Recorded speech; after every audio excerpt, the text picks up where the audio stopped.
Hello neighbors! For this video, share namin sa inyo yung mga challenges and learnings namin sa pagpaparenovate ng service area sa First Park Homes Calamba. Nang sa gayon, yung mga learnings namin or mistakes namin, hindi nyo na kailangan ulitin. As usual, nagmotor kami going to the site and kung mapapansin nyo, sobrang hangin. Nag-enjoy siya doon. Hello pala sa neighbor natin na si Miss Masha and Tipen. As promised, ito na yung video ng house ninyo. Ayan. Sobrang lapit na lang from our place. So, hopefully, we'll see you soon. Hello rin kay Mr. Choi na na-meet ko last time. Halos katapat lang namin yung house nila. So, ayun, it's nice to see some of our neighbors. So, ayun. Nung araw na to, mahangin and ang lamig ng weather, parang Tagaytay. Nagbabala kami ng gamit and bumili na kami sa hardware. Diyan sa JM's Hardware, malapit lang yan dun sa first. Paglabas mo, left ka lang, bandang taas, nandun siya sa right side.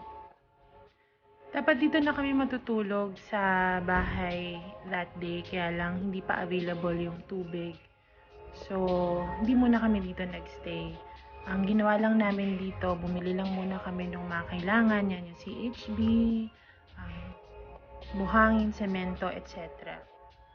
Tip ko nga pala sa inyo, if pwede nyo nang kontakin in advance yung bibilhan nyo, kontakin nyo na and orderan nyo na in advance. Kasi may schedule sila ng delivery. So, since kami, kailangan na namin agad-agad, nagpatulong kami kila Kuya JP na humanap ng tricycle at isako yung mga buhangin para madala na agad dun sa bahay yung mga kailangan that day. Otherwise, wala silang sinasabing oras. Kasi nga naman, may schedule sila na sunod-sunod na deliveries. So, kung ma-order nyo na in advance, orderin nyo na, tawagan nyo na para hindi na kayo ma-hassle. At the same time, hindi na rin kayo gagastos para sa tricycle or pag-rent nung magde-deliver nung gamit ninyo. So, dito as you can see, nakapag-add na rin ng wall. May certain height lang po na in-approve yung engineers ng first. So, sinunod lang namin yung nilagay nila dun sa recommended design. After launch, naghahanap naman kami ng tiles na ilalagay namin dun sa service area. So, dito namimili kami ng asawa ko kung ano yung magandang tiles na hindi madulas. And syempre, pasok dun sa budget. So, nakahanap kami ng maraming available na designs and murang tiles sa Globemaster Home Depot. Yung tiles nila nagre-range from 88 pesos to 149 to 179 pesos. Yung sizes nun, merong 60 by 30 and 60 by 60. Dito sa Home Depot na to, nag-enjoy akong mamili kasi very helpful yung mga tao. Tsaka kompleto yung mga tinda nila, talagang pangbahay. Tas mura lang siya. Bumili na rin kami dito ng pintura para dun sa room ng kids. Dito rin kami nakabili ng polycarbonate na roof na corrugated na nilagay namin dun sa service area. Ang pinili namin yung dark gray, that's 1.1 per meter. So, pwede nyo rin testin yung tiles, tapos, ayan, pakinggan yung sabi ng asawa ko. Diba? Grabe siya sa akin. So, as mentioned kanina, mas maganda kung mag-order kayo in advance kasi nga, katulad dun sa ibang mga hardwares and nabilhan namin ng mga suppliers, dito may schedule din sila ng delivery. Pero I think free naman dapat yung delivery.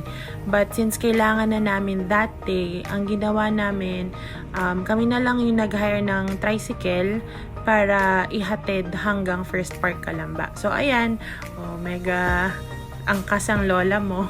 Tapos, ayan, kasunod si husband sa likod. Yan, siya yung naka-motor na red. Tapos, unfortunately, ang mahal pala ng pamasahe from dito. Malapit to sa SM Calamba eh. Tapos, from there, going to First Park, siningil kami ni Kuya ng 400.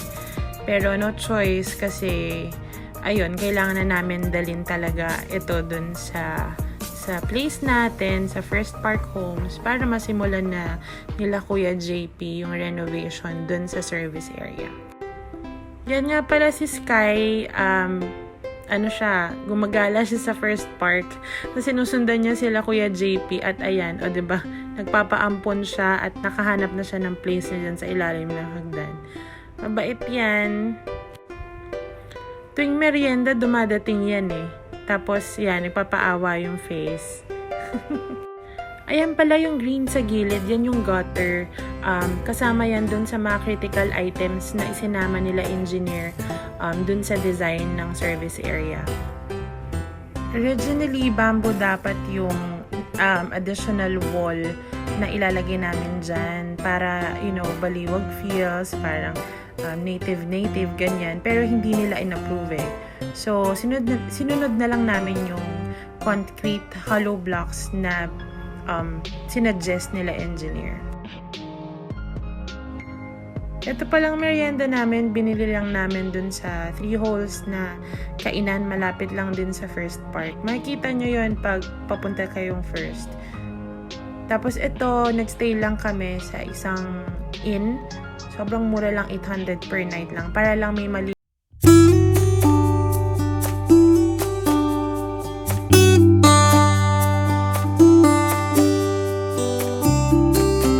and kuryente dun sa bahay. Ito pala si Kuya, hello.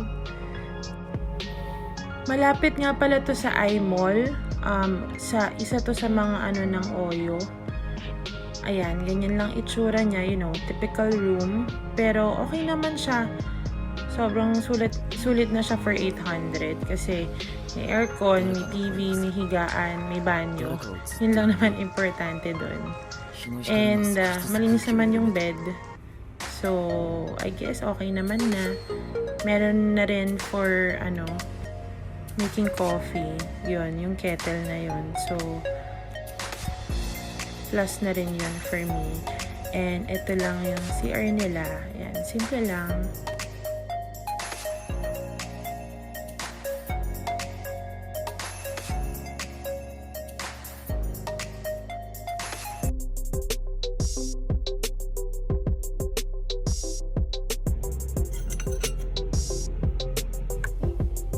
Yung dito namin, nag-start siya ng maulan. So, akala namin hindi kami makakapagpalitada. But fortunately, tumigil naman yung ulan, tas medyo umaraw na rin. So, ayun, tuloy ang paggawa.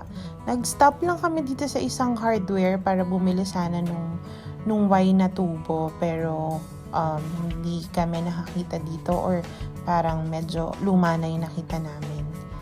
So, may nabilhan kami malapit dun sa First Park. Katabi siya ng gas station. Ang name niya, AGA or AGA Hardware. Malapit lang din yun dun sa dinadaanan natin papuntang First. Speaking of places nearby, nakita namin tong kainan na to ng ng Inasal. 115 lang siya na only rice.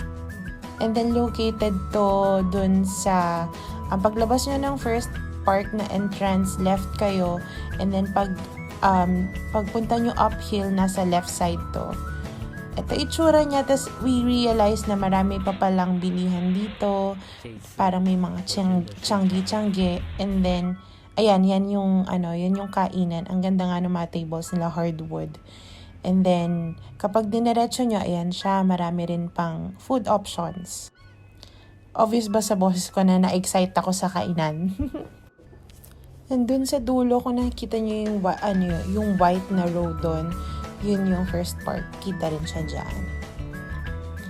And then here, ito yung may Inasal, ayan siya. And this is the road going back to First Park. As you can see, maraming tindahan sa paligid. May mga butika, may maliit na supermarket, merong tindahan ng mga isda na super fresh. fruits. Meron ding school supplies, tsaka yung mga paper plates, paper cups, plastic cups. In short, marami tayong pwedeng bilhan nearby.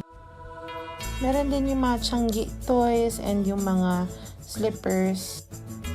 Then, meron ding nearby school. And then, ayan, merong pizza-pizzahan din dyan. And bakery as well. Ayan, ang daming pwedeng bilhan sa malapit. May kapitbahay din kasi tayong subdivision. So, I guess, sila talaga yung mga original market ng mga stores na to.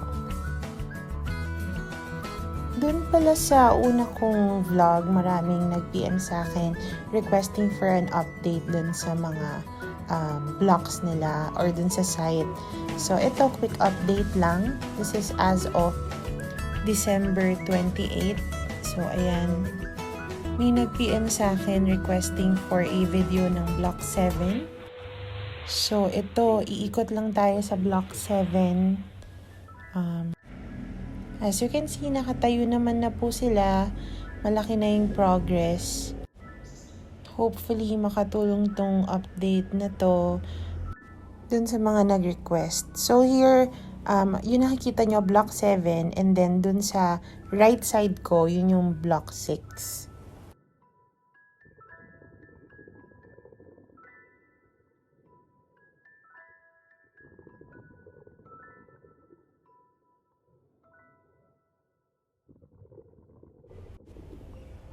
So, ito na yung kanto ng Block 7. Then, papasok tayo sa street ng Block 7 and Block 8. So, sa ngayon, nakikita nyo yung rows ng Block 7. And then, sa right side ko, yung din yung nakikita, yun yung Block 8.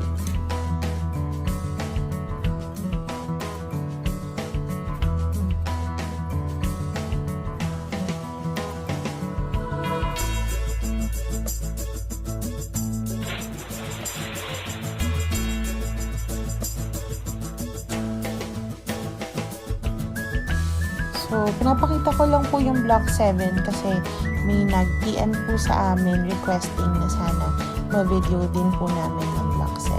Ayun.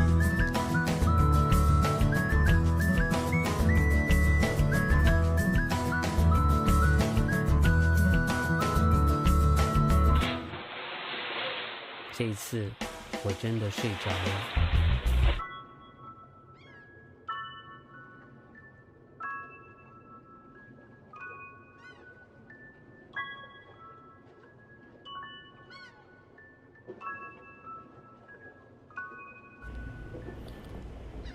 And ito naman po yung Block 4. Yung nag-request din sa amin na i-video din sana yung Block 4. So, here it is. So, sana happy kayo. And then, as you can see, kita rin dito sa video na to yung water tank natin sa First Park Homes. Ayun siya, nakatayo na siya.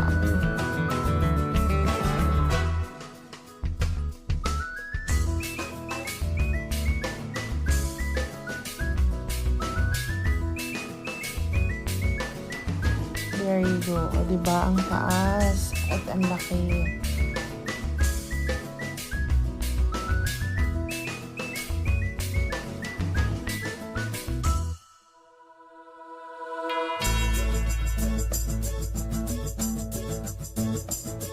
So, ito naman yung other side ng Block 4.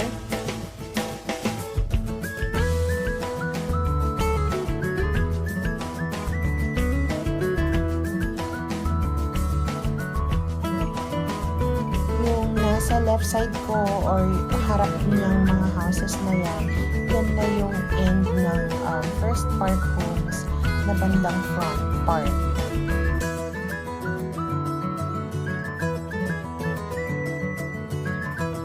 Yan, as you can see in the video, yun na yung dulo ng First Park.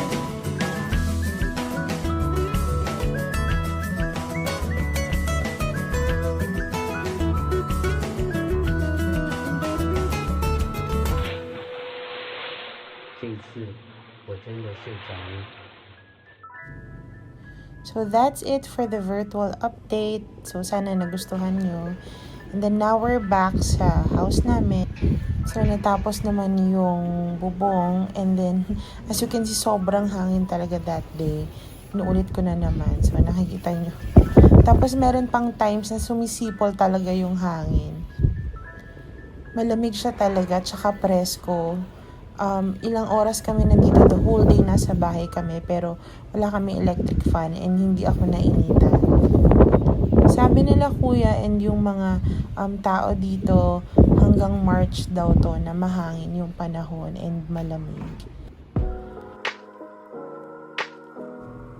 Dito, binisita kami ni Kuya Joel, yung gumawa nung carport namin, para tulungan kami na may magamit na tubig habang may ginagawa ng minor renovation dito. Of course, with the blessing din yung engineers natin sa first. So, for day 2, natapos namin yung bubong. Papakita ko na lang yun sa next vlog since masyado na mahaba yung vlog natin. So far, ang nagastos namin sa mga materyales, nasa kulang-kulang 10,000. Plus, ang usapan naming labor cost, pakyawan na yon with Kuya PJ and Kuya Robert, 5K. So, sa susunod na vlog natin, papakita ko na sa inyo yung finished product and share ko sa inyo yung total cost ng mga nagastos namin. Siyempre, labas pa doon yung mga merienda, ganun. Kasama na rin pala dun sa 5K yung pag-install ng aircon. Yung pagbutas nun sa paglalagyan ng aircon at saka yung brace nun. So, ito lang yung kinuha namin na aircon pala. Share ko lang din sa inyo. Medyo nahirapan kami sa pagpili ng aircon kasi very specific lang yung size na kasya dun sa butas na rooms natin. So, check nyo na lang yun sa Abenson namin yun nabili. And then, so far, ayan yung bubong. And then, nag-start na silang palitadahan yung wall. So, hopefully, matapos namin siya tomorrow. And then, sa next vlog, papakita ko na sa inyo kung paano namin siya ayusin. Yun lang. Sana nakatulong ulit tong vlog na to. And hopefully, mag-subscribe na rin kayo para updated tayo lagi dito sa community natin.